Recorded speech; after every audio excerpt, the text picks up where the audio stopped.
Salut à toi. Aujourd'hui, on enfile la blouse du détective scientifique. Notre mission, si tu l'acceptes, mener une enquête au cœur de nos cellules pour traquer les origines des maladies qui se cachent dans nos gènes. C'est une vraie investigation qui nous attend, pleine d'indices à déchiffrer dans notre propre ADN. Prêt? C'est parti. La première question qu'on se pose, elle est simple, mais elle est fondamentale. Face à une maladie, est-ce que tout est déjà joué d'avance, écrit dans notre code génétique? Ou est-ce qu'il y a d'autres facteurs qui entrent en jeu? C'est la grande problématique qui va nous guider tout au long de cette exploration. Allez, on commence. Pour cette première partie de l'enquête, on va se plonger dans une situation très concrète, celle d'une famille qui est confrontée au risque de transmettre une maladie génétique. Tu vois, ici, les enjeux sont énormes. Ce n'est pas juste une question de science abstraite pour des chercheurs dans un labo, c'est une question vitale pour des gens. Comprendre la génétique, c'est avoir les clés pour prendre des décisions qui peuvent changer une vie. Bon, c'est maintenant que notre enquête démarre pour de vrai. On va commencer par ce qu'on appelle un cas d'école, un cas classique. Ça va nous permettre de découvrir les outils de base du parfait petit détective en génétique pour résoudre les énigmes les plus, disons, simples. Et voici notre tout premier indice, un arbre généalogique. En SVT, ça, c'est un outil essentiel, tu vas en voir tout le temps. Alors regarde bien, les carrés, ce sont les hommes, les ronds, les femmes. Quand un symbole est colorié, ça veut dire que la personne est malade. Et là, qu'est-ce qu'on voit? La maladie, elle apparaît à la deuxième génération, chez les individus I3 et I4, alors que leurs parents, I1 et I2, eux, sont en parfaite santé. Ça, c'est une information capitale pour notre enquête. Alors qu'est-ce que cet arbre nous raconte? Eh bien, il nous met sur la piste d'une maladie qu'on dit monogénique. Mono, ça veut dire un seul. La maladie est donc causée par un seul gène qui a un problème. Pour la CPE, on précise même que c'est une maladie autosomique récessive. Autosomique, ça veut dire que le gène n'est pas sur un chromosome sexuel, et récessive, ça veut dire qu'il faut que tes deux copies du gène, tes deux allèles, soient mutées pour que la maladie se déclare.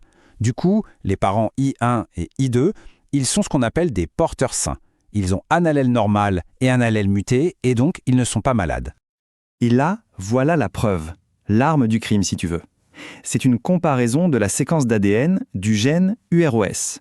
Si on zoome, on voit très bien que chez l'individu malade, à un endroit bien précis, un seul nucléotide a été remplacé par un autre. Une toute petite erreur de frappe dans le code génétique, mais la conséquence est énorme. La protéine fabriquée par le gène ne fonctionne plus, et ça cause la maladie. Notre coupable est formellement identifié.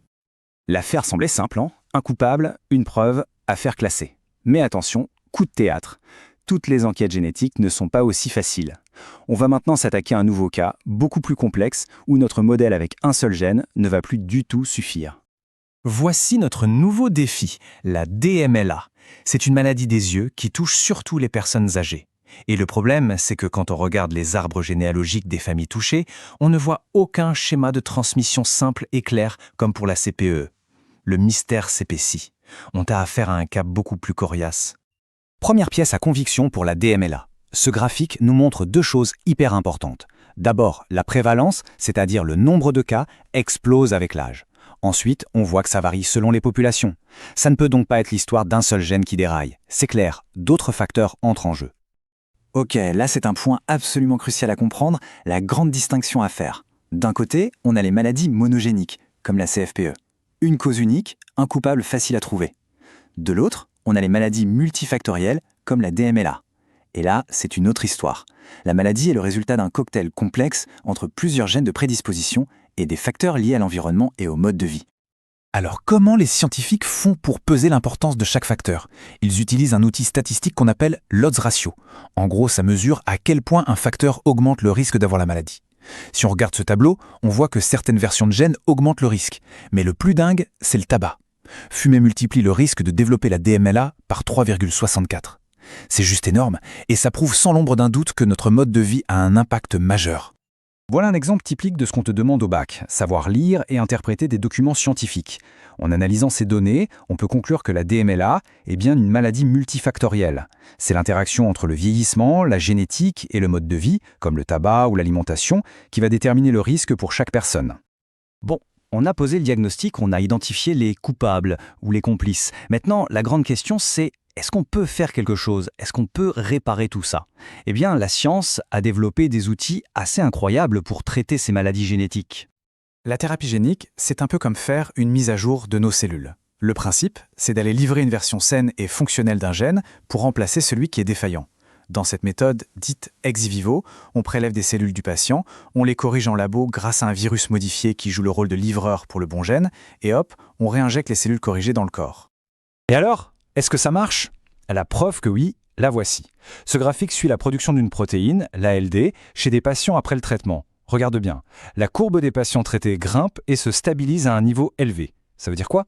Ça veut dire que leurs cellules corrigées font bien leur boulot et produisent la protéine qui leur manquait.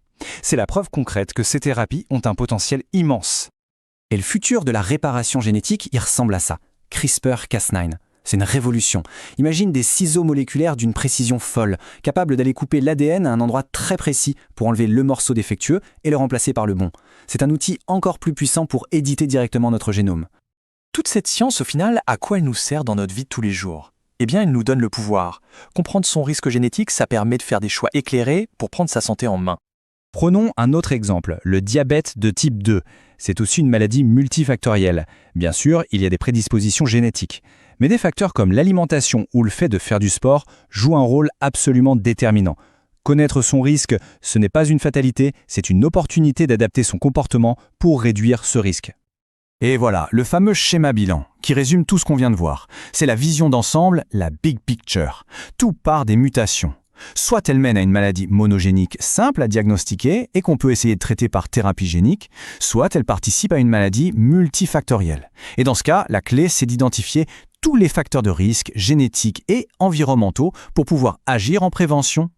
S'il y a une chose à retenir de tout ça, c'est cette idée.